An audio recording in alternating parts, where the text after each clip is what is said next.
जय श्री कृष्णा। स्वागत है आपका सारथी त्रिशला के साथ। मकर संक्रांति की हार्दिक शुभकामनाएं आप सभी को। मकर संक्रांति सूर्य की संक्रांतियों में सबसे बड़ी संक्रांति मानी जाती है।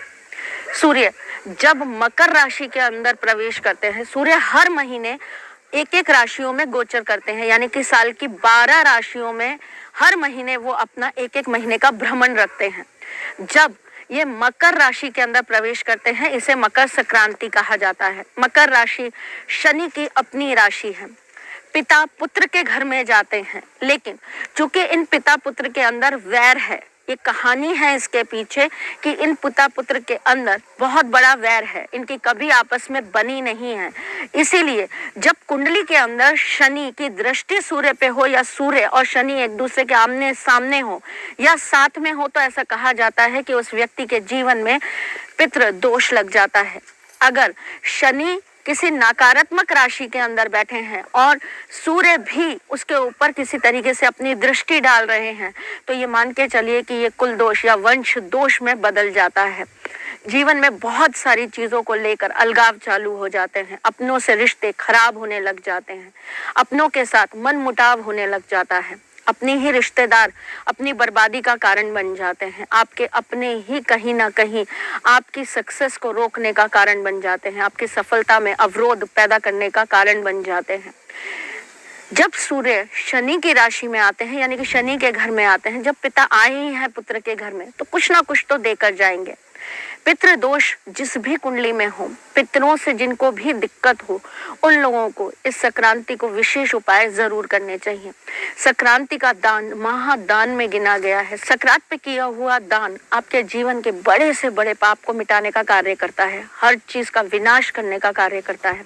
अगर आपने संक्रांत के दिन अपने हाथों से खिचड़ी का या फिर आपने अन्न का, सप्तधान का, मक्का का, जौ का, ज्वार का, इस तरह का अगर आपने दान किया, तो आप ये मान के चलिए कि आपके घर में सुख समृद्धि और शांति हमेशा बनी रहेगी। परंतु क्या ऐसा विशेष उपाय हम संक्रांति पे कर लें जिससे हमारे जीवन में हमेशा बरकत बनी रहे, हम हर अला बला से दूर रहें, हमारे जीवन में हमारे अपने रिश्तेदार हमारी नकारात्मकता का कभी कारण ना बने, हमारे अपनों का द्वेष हमसे ना रहे, हमारे अपने कहीं भी हमको लेकर जेलस फील ना करें, उनकी हाय या उनकी नजर हमारे जीवन को बर्बाद ना करे। अगर ऐसा आप भी चाहते हैं तो आपको बहुत सरल उपाय बता रही हूँ, कर लीजिएगा, आपके जीवन को पलट कर रख देंगे। क्या करना है आपको? मकर संक्रांति को सुबह आपको 1 कटोरी काले तिल लेने हैं, उसके अंदर आपको 1 सिक्का रख देना है। साथ ही साथ में आपको गिनकर 11 दाने जौ के रख देने हैं और साथ में आपको कोई एक फल निकाल देना है। फल आप कोई भी निकाल दीजिए जो आपकी इच्छा हो। ये सारी चीजें लेकर आपके घर के प्रत्येक सदस्य के सिर पे से क्लॉकवाइज यानी कि सीधी तरफ आपको 7 बार घुमाना है और तत्पश्चात आपको शाम को जाकर पीपल के पेड़ के नीचे ये सारी वस्तुएं छोड़ानी है और प्रार्थना करनी है कि हमारी कुंडली के अंदर अगर किसी भी तरह का कोई दोष हो तो वो आप दूर करें और हमारे जीवन में सुख समृद्धि जरूर दे। अपने बड़ों से आशीर्वाद आज के दिन लेना बिल्कुल मत भूलिए। माता पिता से आशीर्वाद तो आप लेंगे ही, परंतु आपके घर में जो भी आपसे बड़े हो, आपके ताया जी, आपके मामा जी, आपकी दादी, आपकी चाची दादी जो भी हैं, उन सब से आशीर्वाद जरूर लीजिए। इवन आपके अड़ोस पड़ोस में भी अगर आपके कोई बड़े हैं तो आप उनसे जरूर आशीर्वाद लीजिए। अपने गुरुओं का आशीर्वाद आज के दिन आपको जरूर प्राप्त करना चाहिए और ये शिक्षा आपको अपने बच्चों को जरूर देनी चाहिए।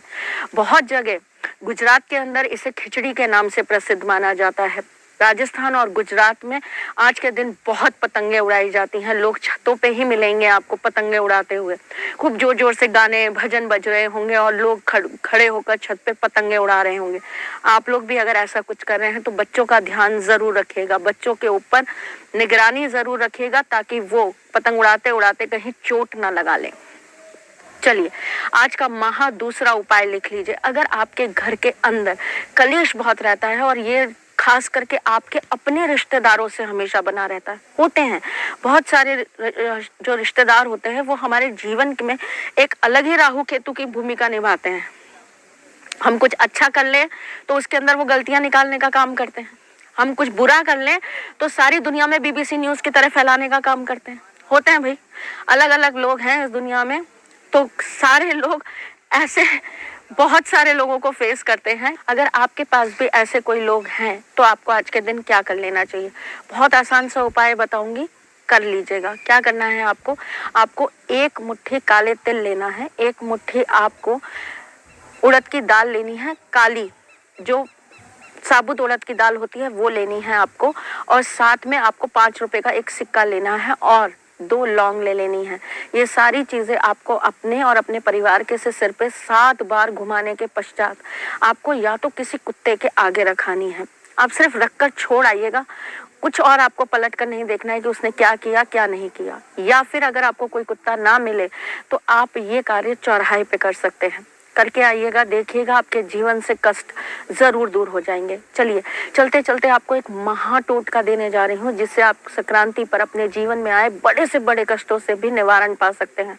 लक्ष्मी की कमी हो, कर्जा बढ़ गया हो, घर के अंदर सुख शांति खत्म हो गई हो, बच्चे अगर गलत रास्ते पे चले रहे हो तो आपको क्या कर लेना चाहिए बताती हूँ, लिख लीजिए, प्लीज ध्यान से कर लीजिएगा। संक्रांति वाले दिन ये उपाय, आपको जौ का आटा लेना है, जौ के आटे के अंदर आपको काले तिल मिला लेने हैं, पीसना नहीं है, साबुत काले तिल मिला लेने हैं, और उसके बाद आपको उसकी 7 गोलियां बनानी है। 7 गोलियां बनाकर उस 7 गोलियों के अंदर आपको 7 लौंग लगा देनी है जोड़े से, यानी कि अब वो 14 हो जाती हैं। एक गोली के अंदर 2 लौंग होगी तो वो 14 हो जाएंगी, ठीक है।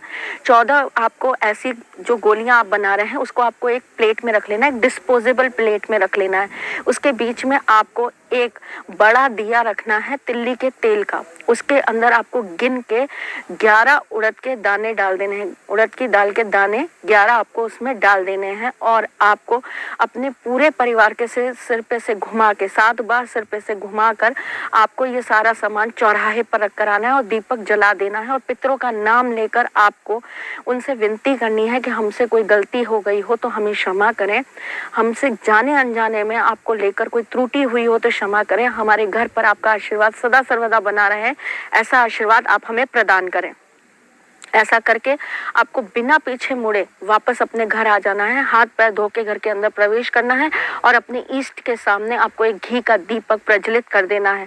हो सके तो एक केसर की पत्ती उसमें डाल दीजिएगा, ना हो तो आप गुलाब की पत्ती भी डाल सकते हैं या फिर थोड़ी सी हल्दी डाल सकते हैं। करके देखिएगा आपके घर में अद्भुत तरह की सकारात्मक ऊर्जा आएगी और आपके परिवार में एक अलग ही तरह की सुख समृद्धि आने लगेगी। मैं फिर आऊंगी कुछ नया, कुछ अलग, कुछ अद्भुत लेकर, तब तक के लिए मुस्कुराते रहिए।